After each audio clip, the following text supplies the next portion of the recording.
What's up, guys? Welcome back to Dads Against the Narrative, the podcast where we cut through the noise, challenge the status quo, and talk real talk about life, family, and the world around us. I'm one of your hosts, Nate Feathers. You know me better as Dads Don't Babysit on Instagram. I'm here with my co-host Jack Nofel, better known as the Mexican gangster, straight coming straight out of Natural Born Dad. Dude, he's been growing. I'm so proud of you, dude. You've been growing so much, just putting out great content, people following and liking your stuff, like getting the view content up there. I'm really proud of it because obviously you've got good things to say. So I'm proud of that. But that said, we're also glad you guys are here with us. Be sure to subscribe, hit that subscribe button so you know what we're up to, especially on YouTube. If you want to see these amazingly handsome faces, don't forget to like and comment and share this with the dads around you because we want to get this word out as much as we possibly can to get other dads woken up, shake them up, and get them thinking about the world around them and how to become the best men, husbands, and fathers they can become. So, with that, we're glad you guys are here. Jack, good to see you again, buddy. Really am proud Good, of you. Proud of, good to proud. see you, bro. And guys, sorry we have been lifing, and it's hard to get onto the podcast to record. I know we went through a bout where we were dropping two a week, and we just disappeared. Um, Sorry, I'm getting ready to move to Guatemala for the summer, and Nate's just building businesses in person nonstop. So it's been busy. It's been busy. Nonetheless, we are here, and we decided to jump on here before our prequel that what you guys don't ever get to hear.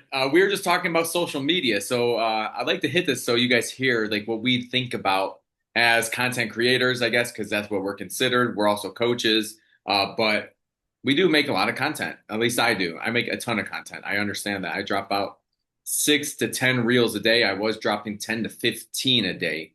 That's how you guys saw me grow from 10,000 followers to 50,000. I kind of reeled it back at 50,000.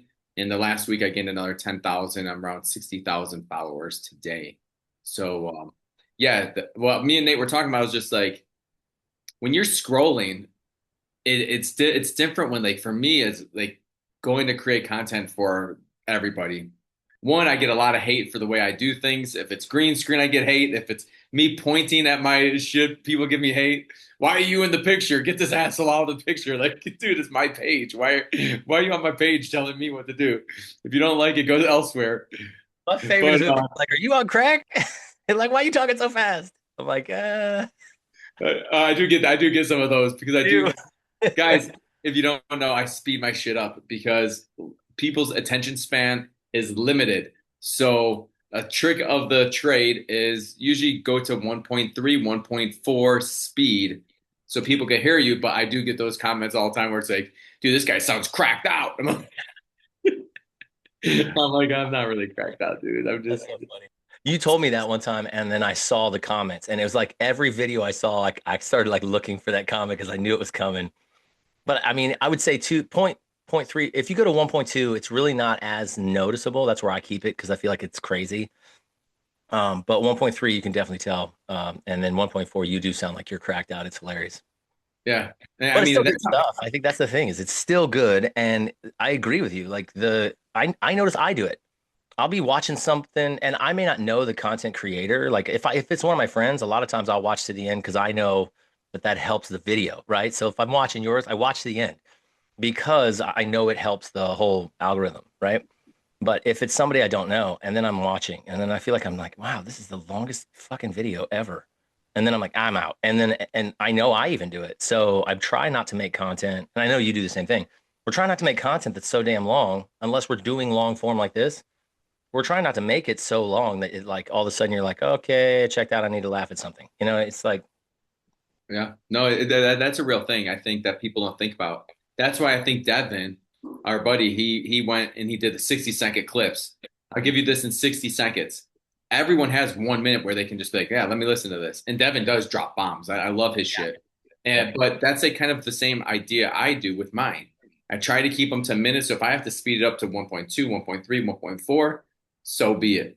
And a lot of like I drop a lot of old clips with old knowledge lately. And I like to speed that up because those old timers are like, well, let me tell you. And I'm like, what the fuck? And I'm about what to they're like, saying is awesome, but it's like, dude, get to the point. get to the fucking point. Or a lot of times I cut it right at the point. Like people allow like the intro to happen to get to the point, and I don't. Mhm. I think that's why a lot of people like my shiz. I just go get right to the point, right to the bottom line up front, the bluff, as I like to Mhm. call it. And that's a big part. And if you're a content creator out there, or you want to be, or you're trying to grow your fucking views and engagement, really engagement's the major thing this year in 2026. It's all about engagement. It's all about green screens, and it's all about how much you post. Let's be honest. Sometimes it's about quantity over quality. Unfortunately, it's the truth. Nate might take an hour and a half to make one video, and I bust out 15 to 20 in that time. And I drop all of mine, and guess what? Mine all get at least 2,000 views. I usually get over 100 likes. And then normally in those 20, I'm going to have one that probably goes to a million or 500,000. And so it's like give and take. What do you want? Do you want the quality or do you want the quantity? Because nowadays quantity is crushing quality. And I just watched a whole video on this, bro, by Gary Vee. And Gary Vee's like, dude, he said the exact same thing I'm saying right now. Quantity is over quality anymore.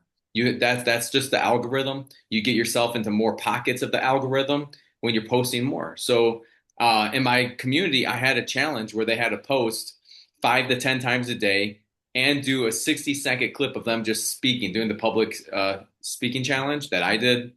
And Yeah. people are like, well, how do you never fucking stutter or do any of this? Well, one, we've done how many podcasts? I also have done 50 other, 60 other interviews. I've got all of it out. I did a 30-day challenge of speaking publicly. So it's like always challenge yourself and don't be scared. If you feel like talking about it, fucking talk about it, post it, get it out there. Don't even re-listen to yourself. Just fucking drop it. Totally true. It's totally true.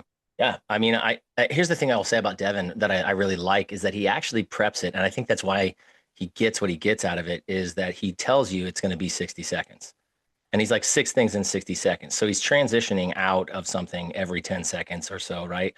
So he's like, hey, in 60 seconds, I'm going to give you like, I'm going to give you a college course in 60 seconds. And then he like, so you're like, oh, well, I want to hear what he's got to say. And then he goes through and you stayed for the whole video. And then he's like, hey, you know, vend me $5, which I always thought he was joking. Literally, I've watched him do that and been like, oh, that's awesome. Like, what a funny thing. And then I'm like, oh my God, people are actually Venmoing him $5. And then he's like, or, grab the 7-day reset. And this is like a total plug for Devin, but whatever. I don't care. That's awesome. I just think it's funny that he's like, or buy this course or like 7-day thing for whatever it is, like $27 or $47.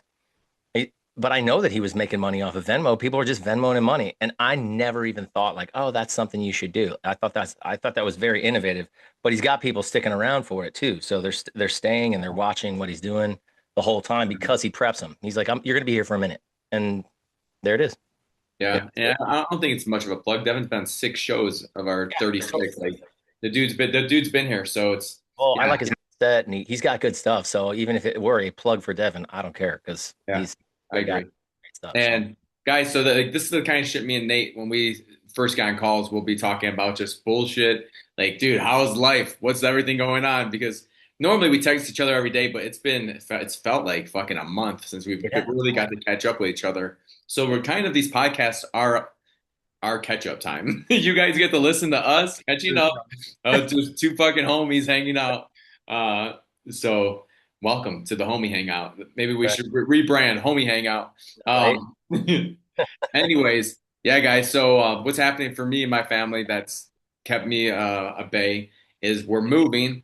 We're doing a whole trip. What we're doing is looking for land so we can start a community. Like not really an eco village, but kind of an eco village permaculture vibe type of thing, but with people who are badasses. So the problem is like we went searching for this.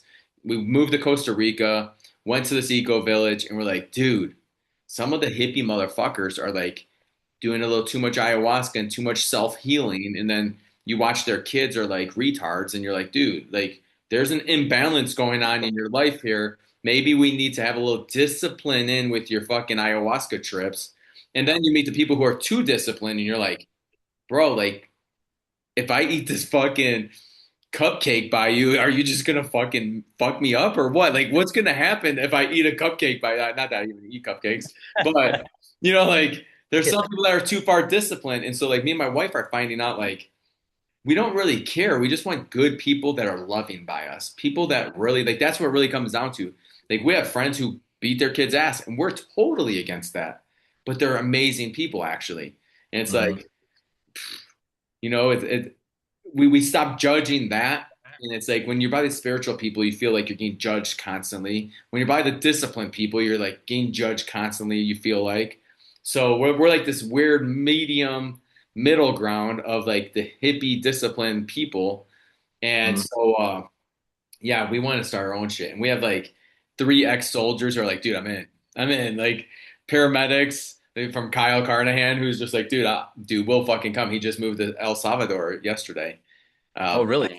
yeah, yesterday or the day before. Yeah, I was talking to him the whole way, and yeah, just cool shit. I mean, so it's like that's what we want. We just want conscious people, really, right? People who are intentionally living, loving life, being happy, enjoying their kids, raising good fucking kids. We all don't need to be the same. We know that. Like that's ridiculous. But Yeah. I think when we moved to Costa Rica, it was kind of like, dude, I want to be like that. I want to be in that surrounded with these people who are all intentional and loving. And then you get there and you're like, dude, you walk by people, they don't even say hi, and you're like, what the fuck? You Mm. go to Mexico and every Mexican says hi to you, and the only people who don't say hi to you are Americans and Canadians. You're like, this is fucking weird, dude. Like, Probably New York or up that way. My wife's family's from Boston. Bostonians are so angry because it's so fucking cold most of the year. That's probably why they don't talk to. They're like, I don't want to talk to you. I'm gonna be stuck out here in the cold. Get out of here. dude, it's crazy. It's crazy. So that's what we're doing. So we're heading down southern Mexico, looking at land through. We're going to Veracruz, and then we're heading down to Oaxaca area, but we're gonna stay in San Cristobal for like 2 weeks, and then outside San Cristobal, we'll end up going to Guatemala, and Mm. then we'll stay probably in like Atitlan for a couple of weeks, and then Antigua for maybe a month or two, and I see love what's it. up. Antigua's beautiful. I love it Never there. been, never been. But I've Oh, heard great things. I heard that like, there's a world school hub there, and it's huge, and people say all these great things in the world school group. So yeah. I'll find Well, out. Guatemala's known for jade. Like they got a lot of jade. I don't know if it's mines or whatever, but they're really well known for it. But I did not know that jade, because when I think jade, I think that like jade green. But they have in Guatemala, I think it might be the only place you can find it. It's purple jade, and it's like a lavender color. It's beautiful. And I remember seeing that and being like, "What is this?" And they're like, "Oh, that's jade too." And I was like, "Jade is green, right? Like that's the whole reason it's called that, like or whatever." But no, it's beautiful. They got some really cool stuff there in Antigua. Antigua's more of the also like that's going to be your tourism hub, but still beautiful place. I was up in the mountains translating. It was the weirdest thing. I translated from English to Spanish, and then I had to have a translator from Spanish to Sutujil up in the mountains because that's what they speak in the mountains. And I mean, that was the weirdest thing. I'm like, talk about lost in translation. You got a doctor speaking English and then an English native speaker speaking Spanish to someone who speaks Spanish natively, and they're translating into Sutujil, which is their second language. I'm like, this is somebody's missing something. That's for that's for damn sure. But we made it work. It was good. But I loved it there. It was beautiful. You're gonna, Remember when we had Dakota May on, and he was just about to become a dad, and yeah. he lives in Guatemala, and he was just like, dude, like there's like five languages all around me. Like it's not just Spanish. I Yeah. never knew that until that show that actually like Spanish wasn't the only language in Guatemala. That's Yeah. crazy. Yeah. You said that about the thing. I thought he was in Costa Rica. I forgot that he was in Guatemala. That's awesome. Yeah. Well, that'll be cool. Will you get to see him? Yeah, we're going to Lake Atitlan first for a Okay. retreat, Yeah. and then we'll see him. So that'll be August. We'll probably be down there, and then August, September, October we'll be probably in Puerto Escondido, and we're hoping to find land somewhere around Puerto Escondido, probably more up in the mountains, a little bit away from like the hit of hurricanes. Not that hurricanes hit down there that much, but Mm. we want to protect ourselves from natural disasters as we Yeah. build land, right? Like if But you're gonna have a farm and shit, I don't want this hurricane to come and just wipe everything out. That would suck. true. Well, and Rowan deals with like stuff from the humidity, right? So up Yeah, in be a little bit easier on him. yeah, that's what we were thinking too. And that way we found a spot that's just like 20-minute drive to Puerto Escondido, and because I guess Puerto Escondido, I've never been to Oaxaca over in that area, so I guess it goes from like beach right into mountains, kind of like Hawaii. Yeah, So I like that. that's so cool. I love that. Yeah. You guys are gonna get time. I think you're gonna find yourself wanting to stay in Guatemala. That's my bet. Where? Yeah, I think Guatemala. I think you're gonna like that's where you're gonna want to stay. That's Simone's saying that, but the problem is we're permanent residents of Mexico. So it's like, do I really want to do the residency thing again in Guatemala, or do I want to do border runs?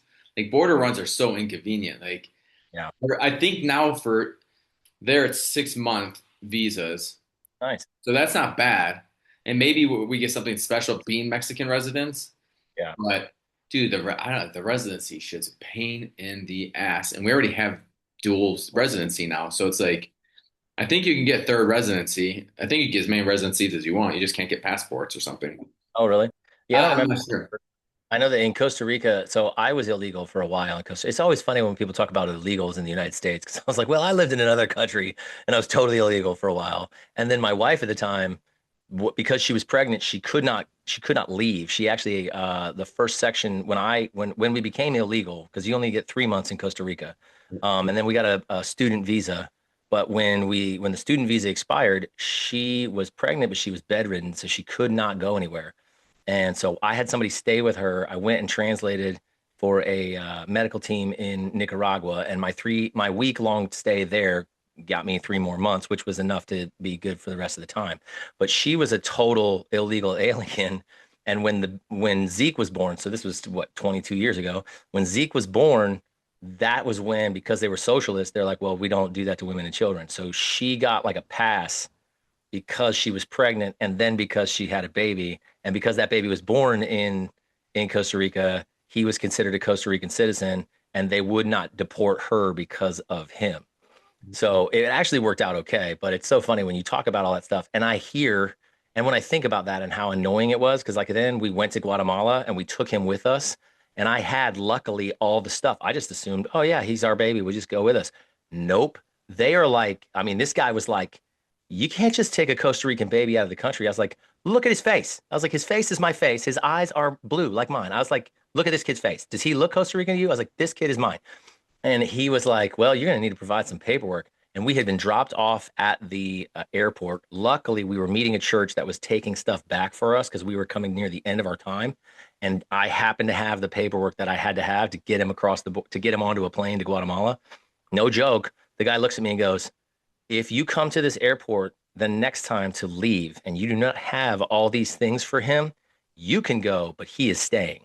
And I was like, I will have all that shit. It was crazy. I mean, they were like, it's weird when you think about, I remember thinking like, why do they need all this shit? But now I'm like, well, we don't want people crossing borders with kids and all that stuff. Like, I totally get it.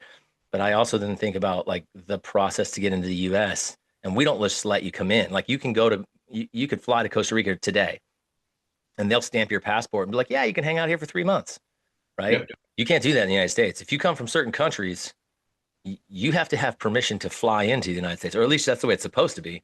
That like if Yep. you fly in, when they get to customs, they're like, "Do you have permission to be here?" And you're like, "No." They're like, "Well, you're going to need to find a plane to go home because you can't be here." I mean, it wasn't like that at the border of Mexico for a while, but that's the way it's supposed to be. That's the way it was when I was flying in and out, going to different countries. Bro, I have Mexican buddies who are like, dude, I have my visa is still with the embassy waiting for its stamp. That takes a year Hmm. just so they can get into the United States. I'm like, dude, that's sad as fuck. By a Well, it's year, I was already a resident, permanent resident of Mexico.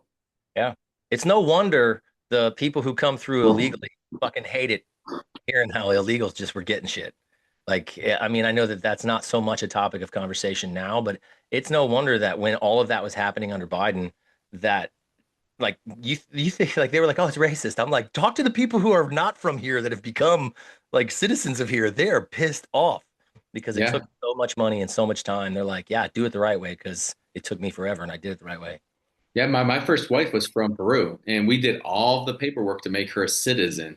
And Hmm. it was a lot. She had to take tests, and so like there's a little bit of taking like offense to it. Like, dude, come Yeah, on.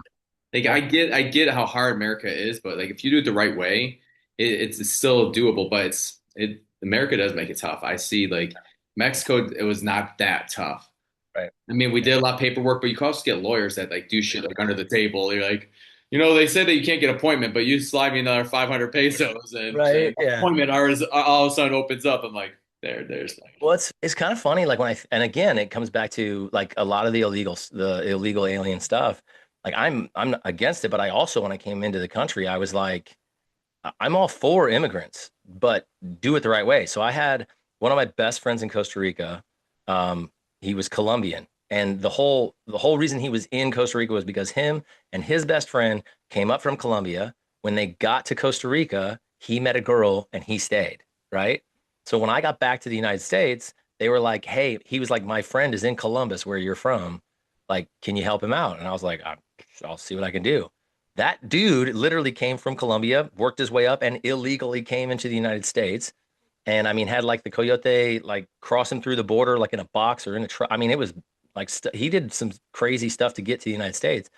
And I remember he was like, "I need a job. I can't work anywhere. I can't do that." And I was like, "Yeah, go home and come back the right way, and you can do all that." Like I was like, "What do you like? I can't help you any more than just go home, go through the process." And that was in 2004. That was way before people were just trying to cross the border willy-nilly and doing all this stuff. It was like I remember being like, "I'm all for you being here, but you came the wrong way, and that's why it's so hard for you. Go home, or at least cross over into Mexico and start the process.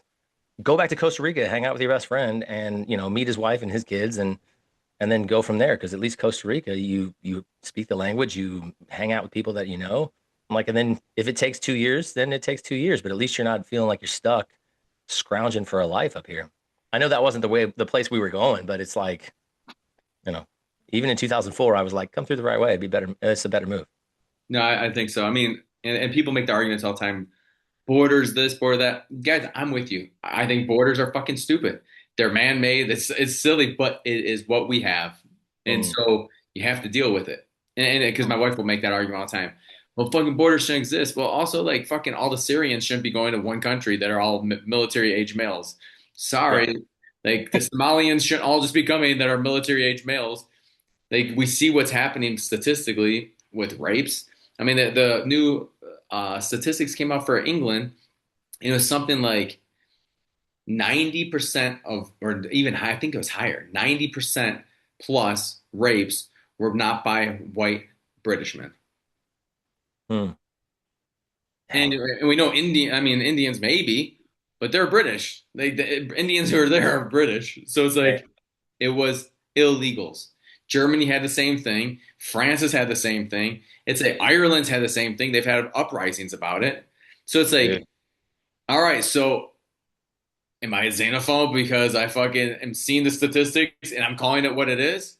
No, I don't think so. It's like Yeah. it's Well, and I time look to at, realize maybe the borders are there a little bit for protection of, yeah. the people, although like that has blended so much that it says Yeah. like whites are like at 14% of the population now of the world.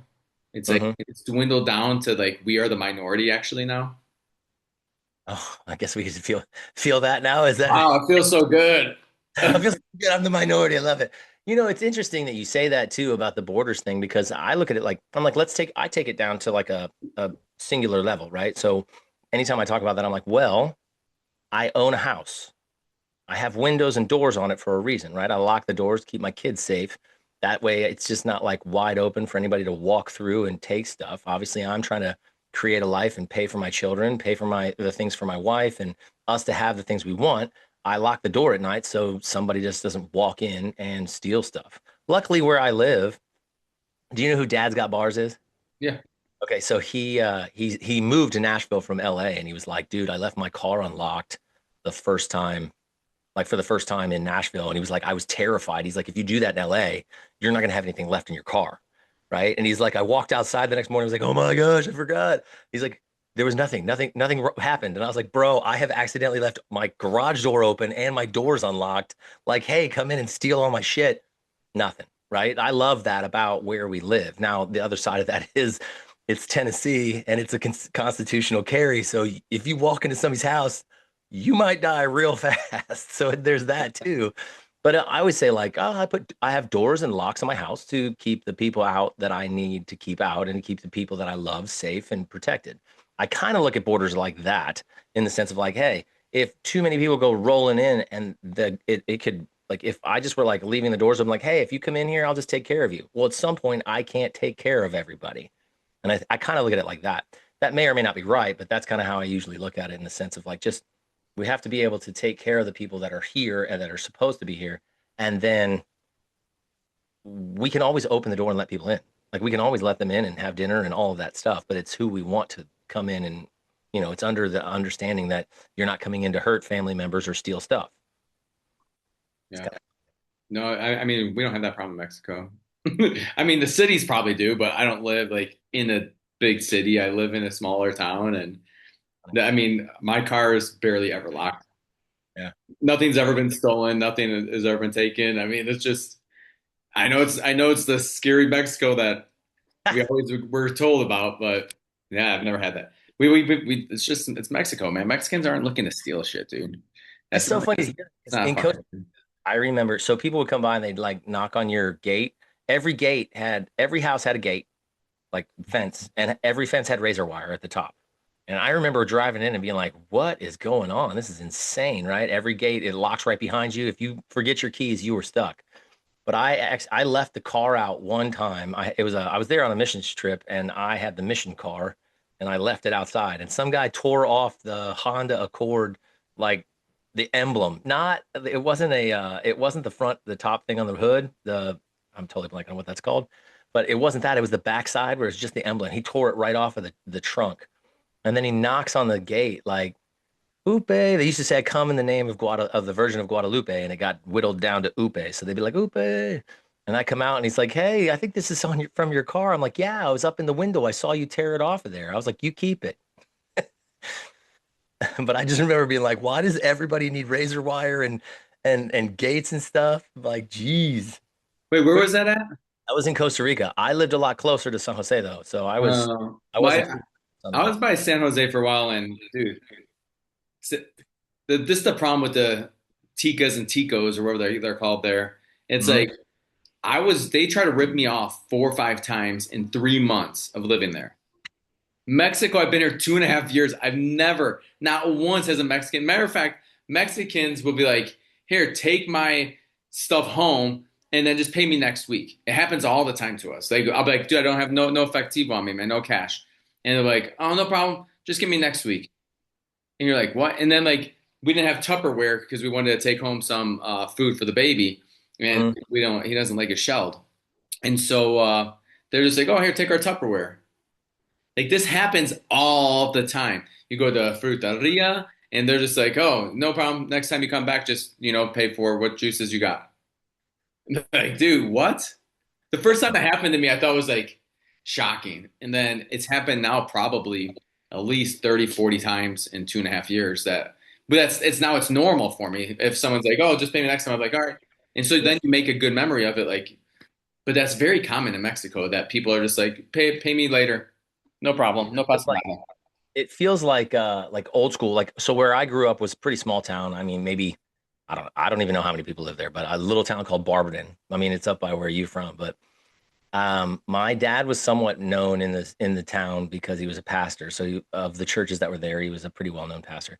So I would drive in and be like, "Hey, I need gas and I don't have any money." And they would be like, "Yeah, go ahead, fill up and we'll catch you later." And I remember going back and be like, "Thanks," and paying for it. And now, dude, I remember when they started making you pay in advance and you had to go in and pay and then pump, or you had to prepay at the pump. Yeah. Not even have been before you could prepay at the pump. I remember that and being like, what in the world is this? Why are people just driving off stealing gas? And I mean, that's exactly what was happening. But I mean, it used to be even in my lifetime. Okay, so I'm 46, so that's 30 years ago. I started driving. So inside of 30 years, I could drive to a gas station and say, "Hey, I need this," and they would hook me up, and then I would come back and pay them later. So I love that. I just wish we could figure out how to get back to it. I just don't know. I mean, I don't know if we'll Bro, I think the only way is to burn the whole fucking thing down. I don't see another way. Like I've brainstormed. I mean, you and I have brainstormed on this so much too. It's like I don't see it being repairable. Like there's no repairing the problem of APAC and all the shit that's controlling the corporation of America. Because America is a corporation. and they treat each person as an asset, right? An asset that is in debt right from birth. So it's like that all needs to fucking change. The pharmaceutical shit needs to fucking change. Like a baby shouldn't be born and you're injecting it with shit. Autism rates blew up since vaccines have become this huge thing, right? And since '84 when they couldn't be sued, it's like we were both born before that. We didn't have to worry so much about that kind of shit. Yeah. And now you look around and it's like, dude, I see it's like every fourth kid fucking has autism. And you're like, they were vaccinated. Every single person I know says the same thing. We're like, oh, they were vaccinated. You could tell, you could just say it right away. They were vaccinated. And then you ask the parent, were they vaccinated? Yeah. And then other parents are like, oh, that has nothing to do with it. It's just kind of in the genes. Like I have ADD and dude, you're just telling yourself the shit that they've told you because it's safe and effective. It's worked so great as a slogan that like you don't blame yourself, you don't blame the doctors, you just blame it on genes and like you passed it down. Like what the fuck world have we come in? And then you look at the government and it's like they make no laws that are for the people anymore. None of the fucking laws are for the people. Nothing is beneficial. It's all for fucking the owners of fucking corporations. It's all for Israel. It's all for fucking stockholders.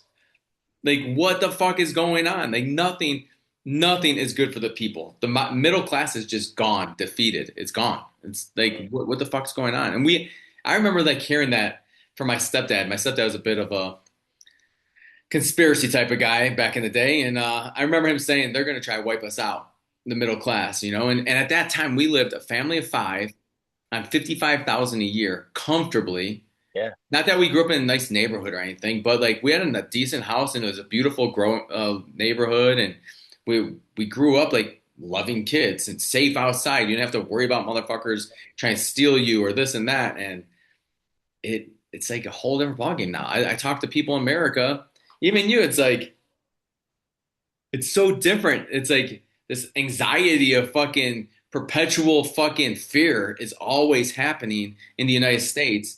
But then you come down to Mexico and it's like Kyle, who just moved to El Salvador, is like, dude, I feel like I could breathe. And it was his first day there and he's just like, I could breathe, bro. Like I feel like I could breathe. Like something just came off my shoulders. Yeah. Yeah, that's the attack of fear, constant fear that they keep pushing on you every which way in poisonous food. Yeah, dude. Well, and I mean, I know it sounds crazy to say that we all like vibrate on a certain level, but fear is a low vibration. So Yeah. if you keep people in there, you keep them low, you keep them from hitting these higher levels of vibration, these higher levels of consciousness that allow us to actually function as higher beings that we are. So what better way than to constantly do that? Dude, like I find myself more frustrated, more angry. I don't want to say scared because I think mine would be fear, but I don't even say it's masked by anger, but it just comes out as anger because I'm like, I'm not actually afraid of that happening. I'm just going to be a really violent human if that happens, right? Like I saw this thing come across my wife's phone that was like something in Mount Juliet. It was like child being shoved into a van, right? And I mean, we're sitting here with the kids having a summer where we're like, yeah, there's no iPads. You can watch like we're doing all sorts of. I hate even saying this because apparently it's trending and I didn't realize it, but we're like, hey, you can watch anything from the '90s. We're gonna do it like '90s, like when we grew up.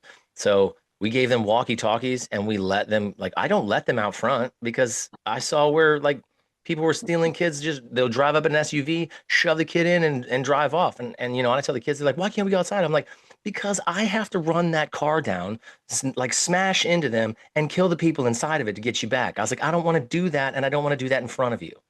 And they're like, okay, we'll play outside. I will play out back, right? It's that kind of stuff. But like that's how I answer their question. So now I'm like, yeah, you can play out front.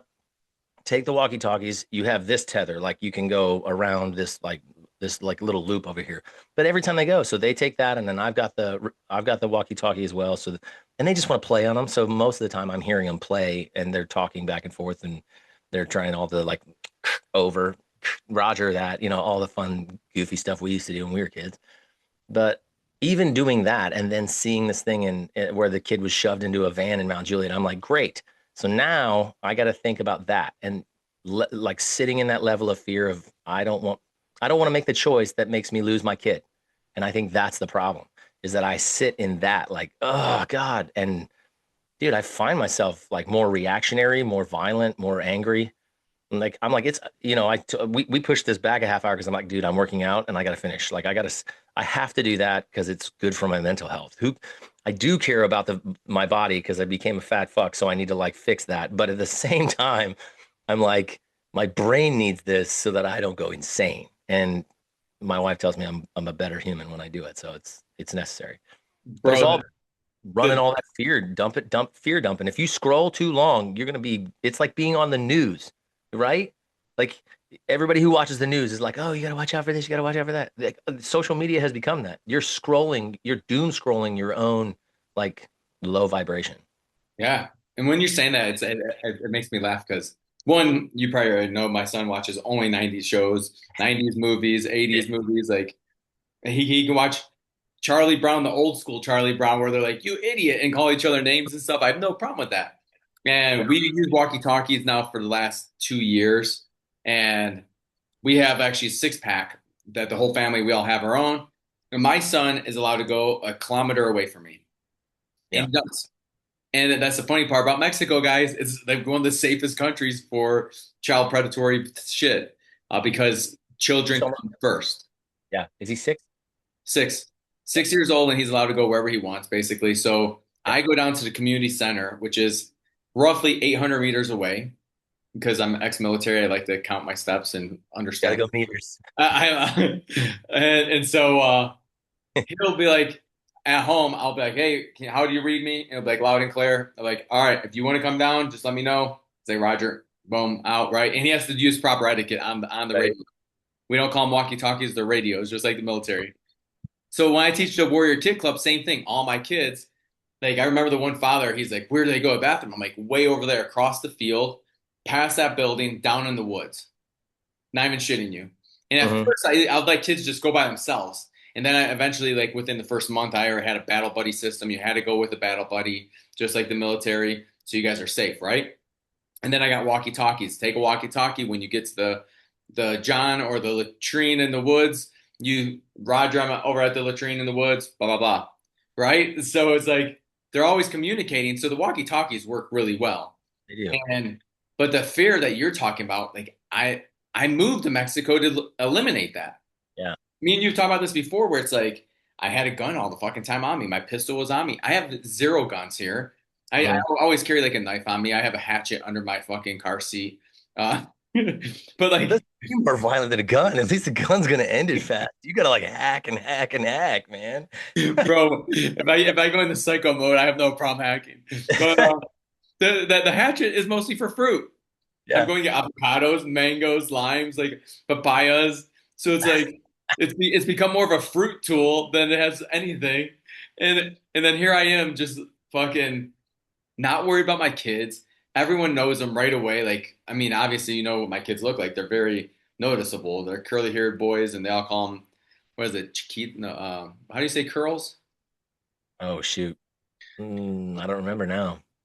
But they all call them like curls, and Yeah.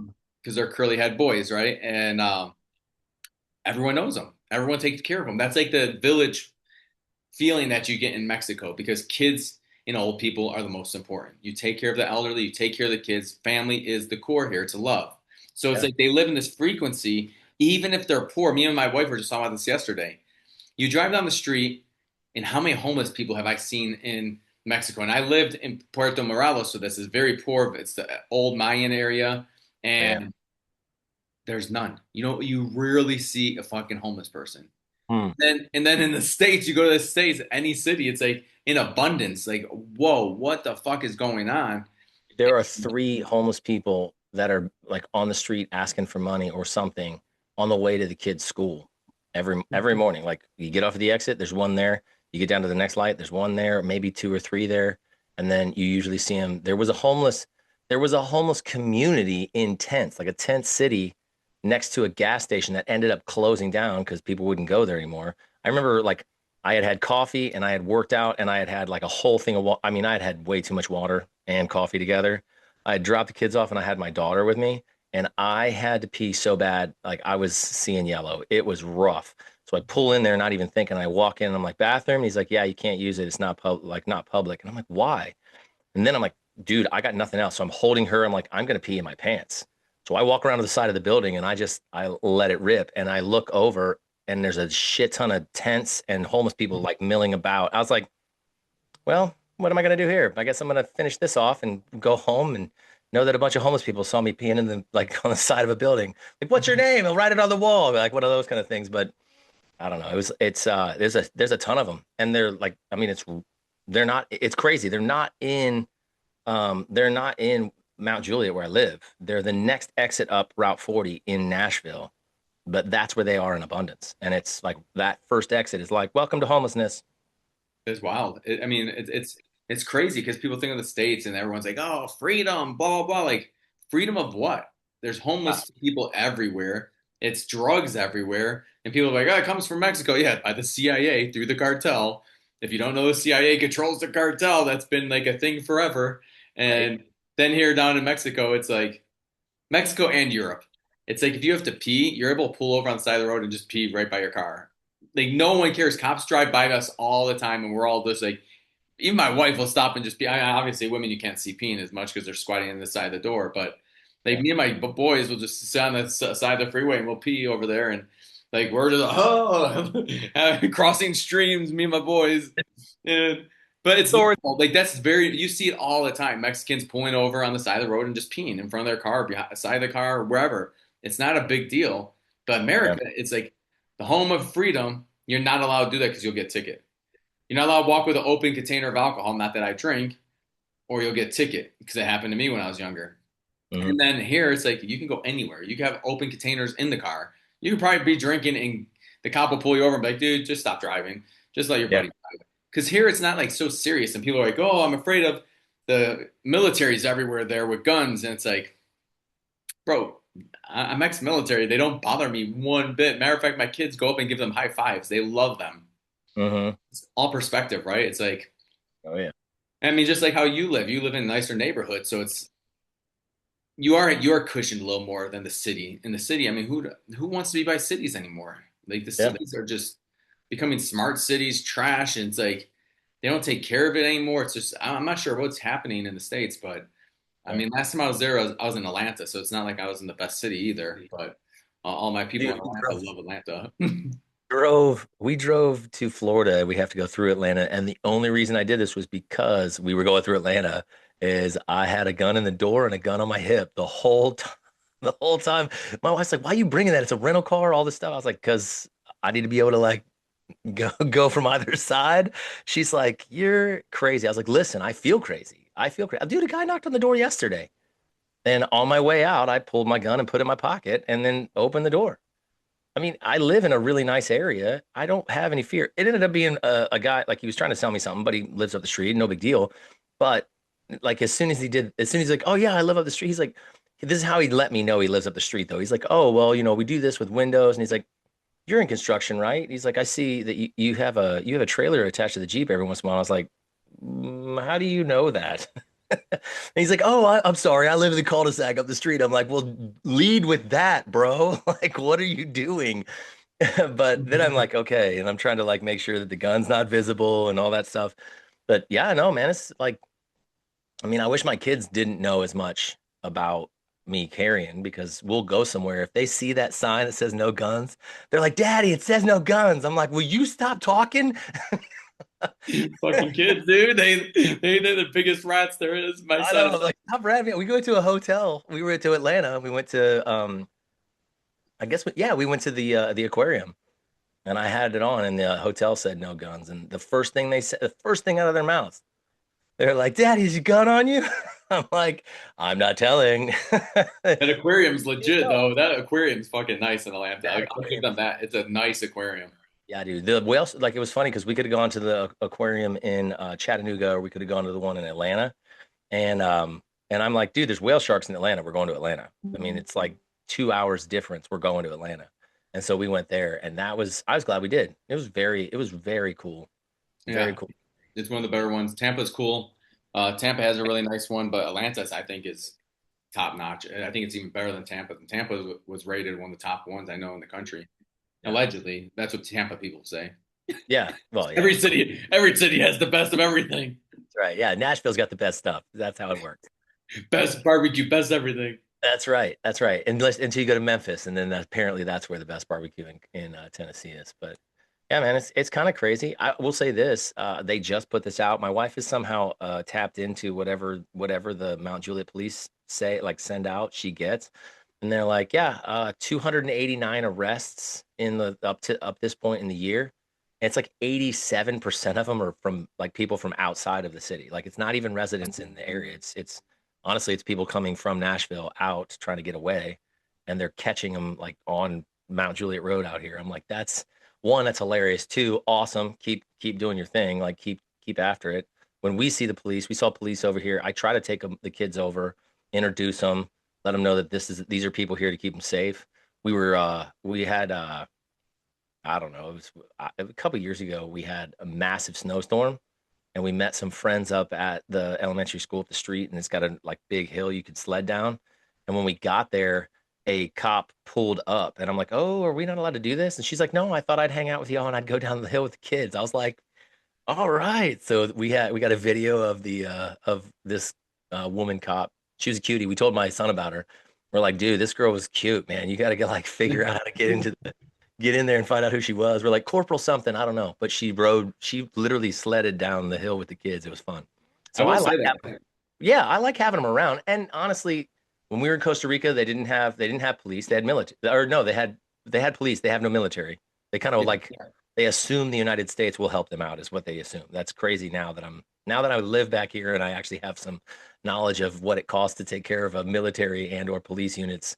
I'm like, your whole country just planning that a whole other country is going to take care of you. Something goes weird, but whatever. But I mean, they had cops everywhere, and these cops like I remember walking into a bank. I think we talked about this before. Walked into a bank. The first time I ever went to the bank, and there's a guy with a machine gun on the outside of the door, and another one on the inside of the door. I'm like, "Yo, what's going on today?" And he's like, "This is every day, man. We're here to keep everything safe." I'm like, "Well, I'm going to do the right thing so I don't make you upset." You know, that was my first encounter with an automatic weapon. That's great. I mean, I guess if I moved here and I wasn't military, maybe the National Guard would bother me, but they're so nice. Like, it's the thing is like they have a guns and the police are here. The police are so fucking nice. Hmm. Like, it's ridiculous. We've had two tickets. You don't get tickets. You kind of just pay them right then and there and move on, which I like because You here, can? if you get ticket, they take your license plate and then you have to get your plate back at court. So it's like it's better just to pay the fucking cop what he asks for. Hmm. And so it's like people are like, oh well, that's shady. Well, what would you pay in the States? $150? So paying $50 in cash in pesos is much better for me to give him 1,000 pesos than it is to be in the United States, anywhere in the United States, because now it's like $200. I mean, it was Right. 120, 150 when I was 21, 22 when I got my last ticket. And so it's like, nah, dude, I like the Wild West fucking ways, dude. I really do. But I will say, the United States, like from afar, seeing a lot of the people like stepping up, like that cop that you're talking about, you're seeing a Mhm. lot of that come back. So it's like you do see a lot of people like us that are just like, dude, no, I remember when the United States was fucking legit. Like the 80s and 90s was fun. It was Mhm. felt more safe. Not that I don't know at those statistics if it was safer or not, but it seemed to me that it was fucking safer. I don't Right. remember everyone carrying guns everywhere, and it wasn't like you didn't feel the fear all the fucking time in the like like it resonates with people, and then the energy like goes from one person to the next person because it's like they're more in fear, and then the fear just keeps overpowering the positive. But you're seeing a lot of positive shit happen in the United States from Yeah. healthy motherfuckers and people that are starting to take parenting serious and great kids. And I mean, the best homeschooling curriculums in the world come out of the United States by far. Mhm. And you're seeing more homeschool kids, which is amazing because homeschool kids are easily some of the most loving, well mannered kids you'll ever meet. And they're just very well balanced because they don't grow up in just like a cohort of the same age. Yeah. They're growing up with people that are above and below, and it's like so they learn how to be a real human because that's how humans interact. None Right. of us are ever with just peers all the fucking time. That's Right. ridiculous. Yeah. It's insane. Yeah. No, I agree, man. I think there's a lot of good stuff coming up. more people have to just start like have to just keep sharing their life with the rest of us. I mean, with all the information that's out there, we kind of just have to be able to be willing to go. I mean, dude, I was scrolling this morning and I'm going, maybe I should just not be on social media anymore. Like I could just be like maybe just like light it on fire and be done, that kind of a thing. But then I'm like, no, there's people out there that need to hear what you have to say, what I have to say. Like we need to hear what good people have to say because there's way more good people out there than there are like evil. And I because of agree. that, we need to be sharing that and getting it out there so that people can go, oh, I'm not alone.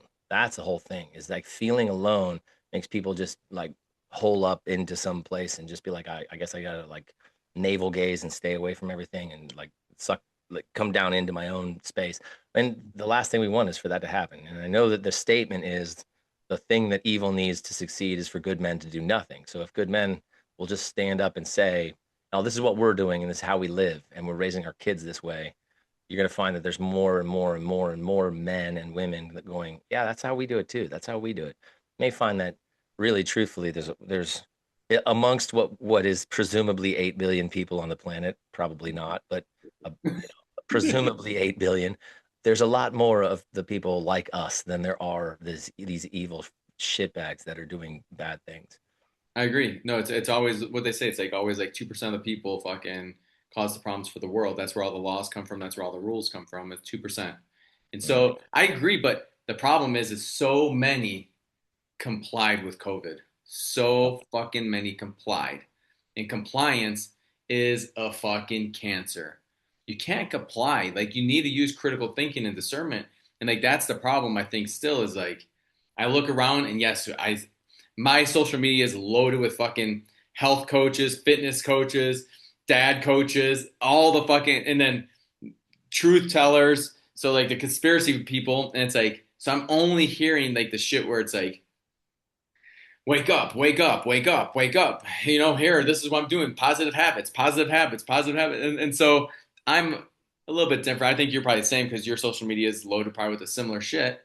I mean, I look at our pages and it's like we have like so many mutual fucking pages, like 200. And it's like, Yeah. so when you're doing that, that's what we need people to wake up to. All the things you're even like watching, they need to be positive because it's going to take 20, 30 times till you hear something and you're like, oh, and wakes you up. And then when you start waking up a little bit, wakes up the next thing and the next thing. Yeah. Virus shit, they're gonna push that shit, and everyone's like, "No, fuck you. That is not happening. Don't believe it." Blah blah blah, so on and so forth, and it never fucking went. The Hmm. hantavirus, the hantavirus vaccine, none of it. Like it just disappeared overnight, and it's because there's enough people that woke up. So I think a lot of it is we have to stop having this go along to get along fucking attitude. And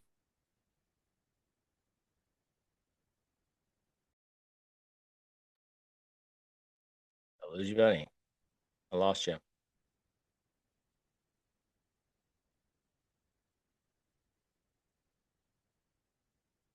I don't know if y'all can hear me or not, but I know I'm missing him. Hang on.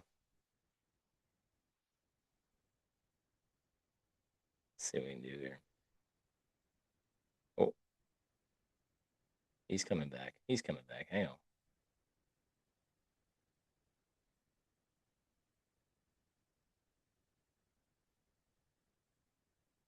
Well, it looks like we lost him for a second there. No, I totally agree with it. I'm where he's at. Like we just need to have again more people saying the good that they're doing and putting more good out there. I think that's the number one thing we got to have. There he is. He's coming back. There he is. Mexico may be great, but the internet's not so good there. I was just about to say the same thing, dude. I hope we're still recording. Uh, Oh shit. it says we are. Yeah, I was still in, so we should be good. Oh man, I was like, but anyways, what I was just getting to is yeah, we have to stop being compliant. That's it, man. Like we need to stop listening to government. Anything they say, do the fucking opposite.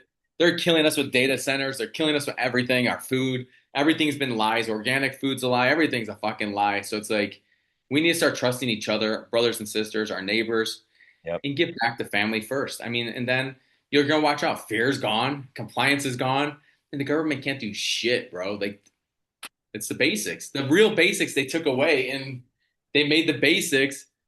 We had to pay for everything, water, food, air. Like, Mhm. I don't know, man. It just seems like the old days just may have been a little bit more advanced than us. Like Yeah. all the technology they created this time around for the humanity, it seems to be technology that is always seems to be more harmful to humans Mm. and more beneficial to the people who are running it. Yeah. Yeah. So I agree. yeah. Anyways, I know we're coming up on time here in like 5 minutes, but I just want to say, bro, it's just been great to catch up with you first. Oh yeah, dude. Two, it's like, all right, we didn't hit some of the political shit that a lot of you guys probably want us to hit or fatherhood stuff. Me and Nate just haven't got to hang out and talk, and that's kind of what this episode's more about, I guess. And sometimes it's good to hear the contrast of like living in the States to Mexico. I Yeah. mean, our water pressure's not as good, our fucking internet's not as good. But our family living and lifestyle is fucking amazing down here. Trade off. Yeah, it's the trade off And you for don't sure. want to drive at night down here. You'd rather just drive during the day. Like there is like that safety. The states, but the states, do you really want to drive at night anyways anymore? Like people are drunk and stupid and If I'm honest, I'd rather drive at night, but that's just because like the sun is always like even with sunglasses, I find myself tired. But if I'm driving at night and I don't have to be squinting, just going. really, I'm Oh yeah, totally opposite, dude. I want the sun on me. I just want to be able to go. And yeah. at night, the lights hit my eyes. And I'm just like, fuck, dude. Well, there's less people on the road too. So if I set my crew, especially, I'm just thinking like when we're driving to Florida, like if I set my cruise for 80, I'll be fine. Like I'm not getting pulled over for that. And there's nobody on the road. So I'm just like weave through any few people that are there and Yeah, go.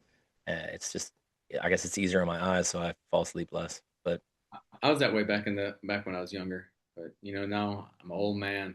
no fuck can't see. By the way, it's mine and Nate's birthday in 5 days, June Uh, 25th.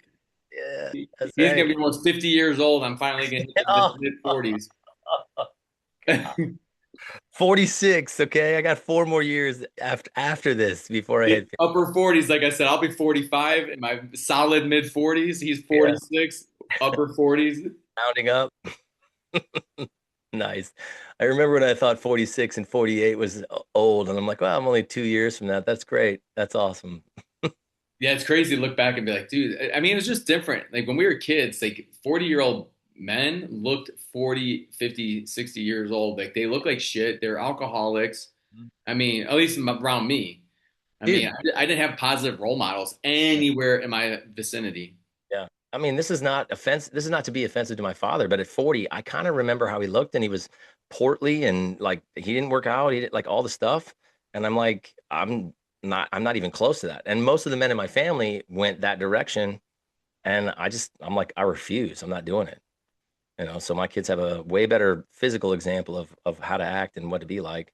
And they got an example. If they want to look at the rest of my family, they got a great example of what you'll look like if you just want to just do whatever, or you can do what dad does and you can look like me. Although right now, I'm still gonna tell them I don't want to say that I'm a fat fuck in front of them, but ugh, the tub of goo. I put a weight belt on yesterday to do deadlifts, and I was like, skin was gooing out the top and the bottom, and I was like, ah, Nate, you just get back in shape, you shit bag. Bro, it's hard. It's hard these days when you're grinding. I mean, being an entrepreneur, it's like it's one thing. And then for me, it's like I'm still the predominant stay-at-home parent, right? Mhm. Because my wife, especially not like now she's built this community for women and it's fucking she hasn't even launched it yet, bro. She launches it in July. She's already had 6 signups of contributors. So like women can come in as contributors, like they bring a skill and they Yeah, offer their skill throughout the month. And yeah, then that's $111. And then for 222 a month, people can sign in. They'll get 14, 15 ceremonies. There's one lady that does physical training every week. So it's like yeah. they get a health coach, they get Kundalini, yoga, you name it, it's all in this fucking community. So all these women are like, there's nothing like this. We want Uh, it. They're yeah. just signing the troves, bro. It's like she hasn't Awesome. even launched. She won't even let me post on social media for her because I'm like, this is legit. Like she didn't do it for the money. I mean, she's done everything almost for free for 4 years as an entrepreneur, 5 years, Even her Yeah. books, I mean, except for her books, like she has a book series that's been very successful, but this is like next level. So I pay for maximum time. So I'm with the kids Yeah. maximum time too. You know what I mean? So trying to like build something with that, run a podcast and be with the kids nonstop is very difficult because I see what she has in her vision and her work ethic blows my work ethic out the water. And I have a pretty high, I'm I like know. doing something, I'm fucking on it.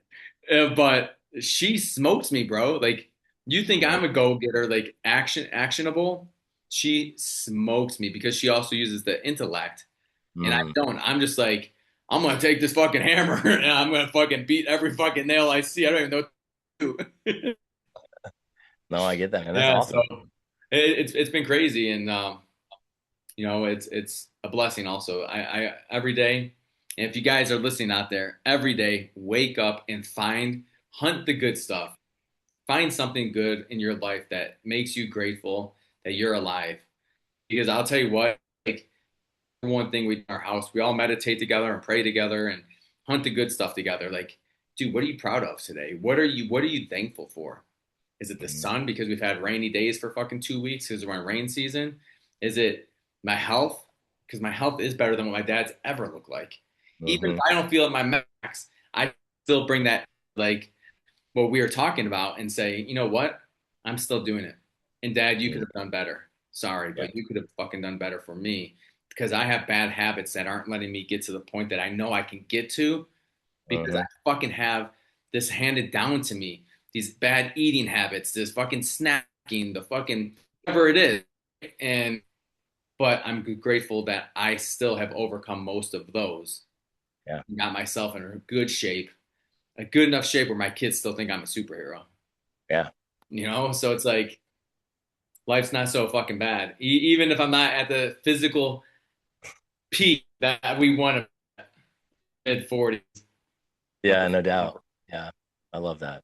I Yeah. love that. No, I feel the same way. And I say it all the time. I mean, it's kind of like a thing for me is that our self-discipline is the best discipline for our children. Like they get the view of someone, like they're gonna have heroes, right? I mean, Michael Jordan, everyone like be like Mike. That was what it was back in the day, right? Everybody wanted to be like Mike. They wanted to, drain the buzzer beater and all of the things.